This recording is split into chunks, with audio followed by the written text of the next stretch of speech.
I got a tune because it's really muggy. What are we going to do now? They're all looking at us. This is real good. Yeah, sure. So the next song we're going to do is a song called Day That It Rained for a Year. Actually, I think all things considered for like a festival rain out. Not the worst case scenario, but we would have loved to play on the big stage. This is my wife Jess's least favorite song that we have.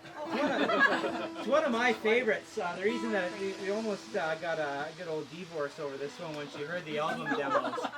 We did most of the album live, except for the vocals. So Jess and Jill weren't in the studio when we tracked this. It was myself, Kev, Matt, who's not playing with drums because he's packing up rainy gear, and Bob, our bass player, who got to Exeter, but Bob works in Woodstock, and he drove from Woodstock to Exeter tonight. And I called him when they shut the stage down. I'm like, Bob, you can go home.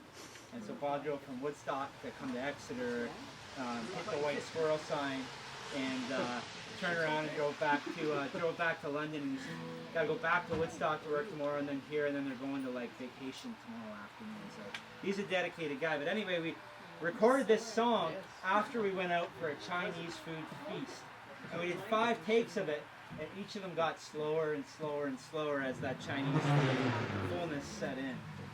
And Jess, we brought it home, and it was it's super jammy. That's the slowest version of that song that I ever heard. It's a song about the last polar bear alive on the planet Earth. I like the harmony. Our harmony in it's awesome. Chinese food was good. Johnny's in Lucan. What's it actually called?